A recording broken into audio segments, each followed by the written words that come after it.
Na aula de hoje, continuaremos a falar dos objetos em JavaScript. Falaremos hoje dos objetos do navegador ou do browser, dos objetos ligados ao Windows, Location e History. Conheceremos também detalhes de dois comandos novos, o comando if e o comando for-in. Nossos objetivos na aula de hoje, então, são entender a hierarquia dos objetos em JavaScript, conhecer os comandos if e for-in e conhecer as características e métodos dos objetos Location e History.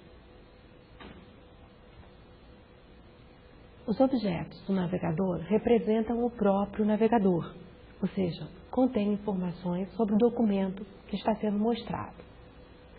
O objeto Windows representa a janela em exibição. O objeto global em JavaScript.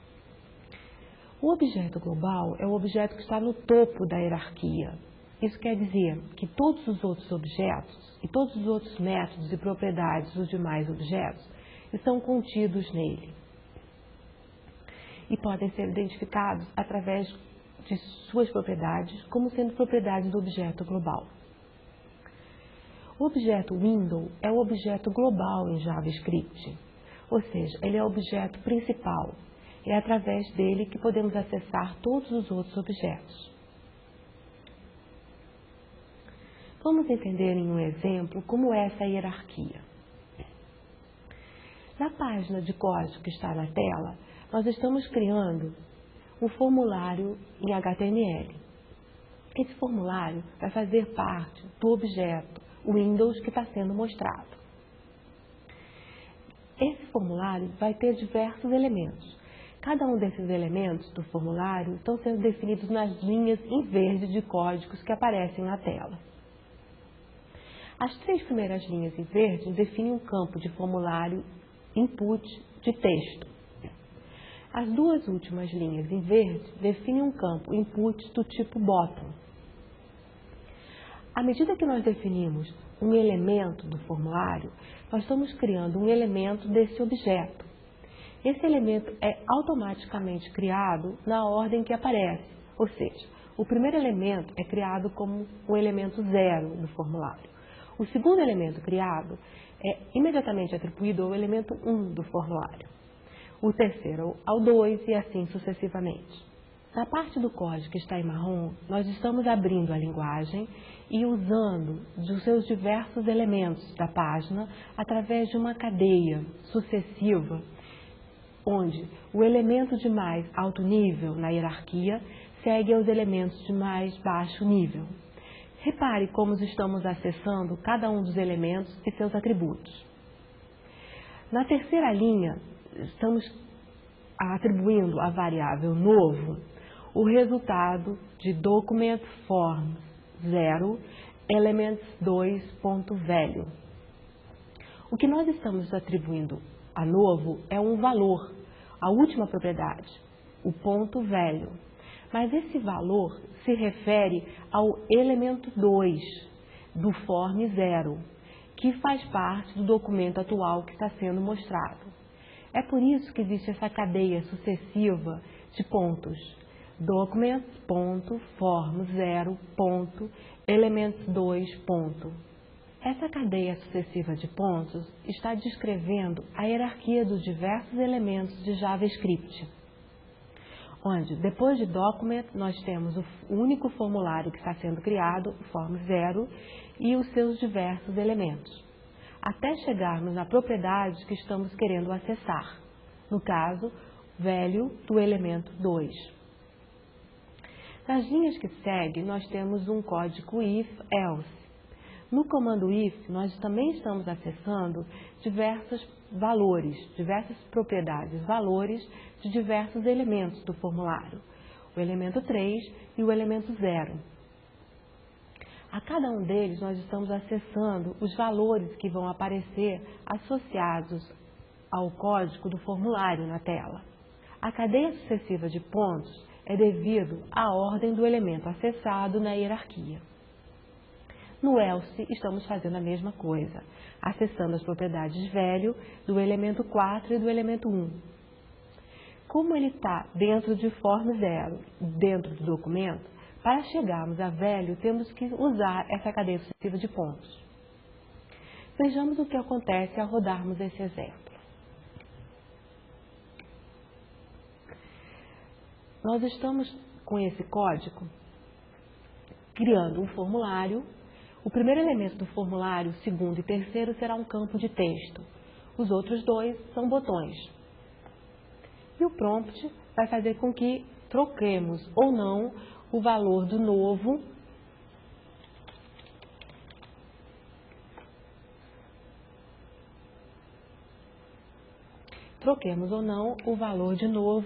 para o campo de endereço ou para o campo de nome. Para acessar e mudar os diversos valores, usamos então a cadeia sucessiva de pontos devido à hierarquia da linguagem JavaScript. Entendido então como funciona a hierarquia?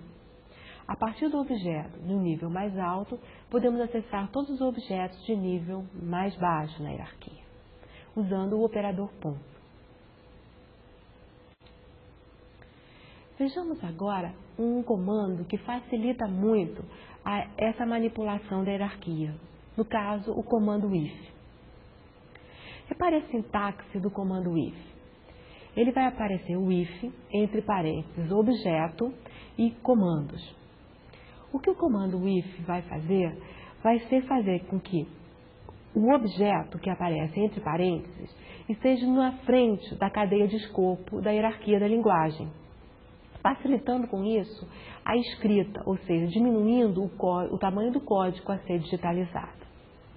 Vejamos como é que a linha anterior poderia ser escrita usando o comando if. Repare as linhas que estão na tela agora em marrom. Elas substituem as linhas anteriores e vão gerar exatamente a mesma página. Só que agora, ao invés daquela cadeia sucessiva de pontos, nós usamos o comando if para simplificar o que escrevemos.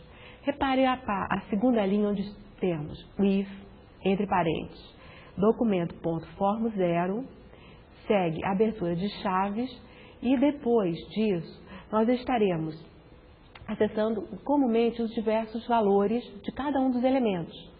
Só que não precisamos agora escrever toda vez documento.form0, porque o if faz isso para a gente. O código, então, ficou muito mais simples de ser digitalizado e escrito, e até de entendido. Ok? O comando if, então, é uma maneira simplificada de você colocar e tratar a hierarquia dos objetos em JavaScript.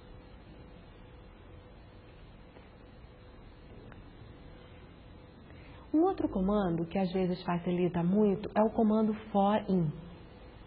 Esse comando, diferente dos outros comandos for, vai fazer com que percorremos apenas as propriedades de um determinado objeto. Repare os exemplos que estão nas duas últimas linhas na tela. Na primeira linha, el0 recebe documents.form.element0, ponto e vírgula. Isso quer dizer que elemento 0 está automaticamente recebendo toda a cadeia até chegar ao elemento 0, ou seja, document.form0.element0. Depois o comando for_in e el0 vai fazer com que percorremos todas as propriedades desse elemento 0, que no caso agora está sendo referido como el0. Todas as propriedades são percorridas e escritas através da função document_write. Vejamos o que as linhas de código fazem. Está sendo mostrado agora aqui na tela o resultado de você implementar essas duas linhas numa página HTML. Repare que a propriedade elemento 0 do exemplo anterior era uma entrada de texto. Nas demais linhas que aparecem na tela, nós estamos listando os valores de todas as suas propriedades. Essas propriedades são bem grandes. Esse é o maior uso do comando for_in. você poder percorrer de uma maneira simplificada todas as propriedades de um objeto. Vamos ver agora um outro objeto muito importante da linguagem JavaScript, o objeto History. Esse objeto permite que se tenha acesso a toda a lista de URLs dos endereços navegados anteriormente. Esse objeto tem 4 propriedades: Length, Current, Next e Previous. Elas mostram o tamanho da lista de endereços, a página anteriormente visitada, a página atual e a página que será posteriormente visitada na lista. Esse objeto tem também 3 métodos. O método GoOn, no qual você indica um número de página para a qual você irá. O método Back, que faz você voltar à página anterior. E o método Forward, que faz você ir para a página seguinte na lista. As linhas de código que estão agora na tela exemplificam como usar essas propriedades e métodos do objeto History. Em history.back, parênteses, estamos usando o método que faz a gente retornar à página anterior, visitada, que estará armazenada na lista. Depois, em history.length, estamos usando uma propriedade. Nessa propriedade, estaremos verificando qual o tamanho da lista de URLs visitadas pela sua página.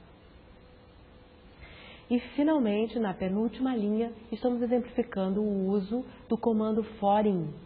Nesse caso, estamos percorrendo prop, que vai ser o resultado da atribuição de windows.history na linha anterior. Repara, então, que nessa linha for_in_prop, estamos acessando todas as propriedades do objeto History da window que está sendo mostrada. Vejamos, então, como esse exemplo funciona. Repara que ele está fazendo aparecer na tela 2 botões. Você vai acessar a página anteriormente visitada e no outro você vai acessar a página visitada antes da anteriormente visitada. Depois ele escreve aí quantas páginas aparecem na lista. No caso, a gente tem uma lista com apenas uma página anteriormente visitada. E o tamanho da sua lista de URLs vai ser 1. Vejamos mais um objeto, o objeto Location.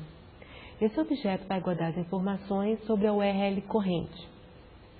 A sua propriedade mais importante é a string, que guarda o endereço completo da URL que está sendo mostrada. O objeto tem 2 métodos. O método reload, que permite que você recarregue a página, e o método replace, que substitui a página atual por uma outra página. Na aula de hoje nós vimos detalhes da hierarquia dos objetos em JavaScript. Aprendemos 2 comandos novos, o comando if e forin. E vimos em detalhes 2 objetos em JavaScript, o objeto location e history. Na próxima aula, continuaremos a ver os objetos do navegador. Veremos os objetos document e navigator.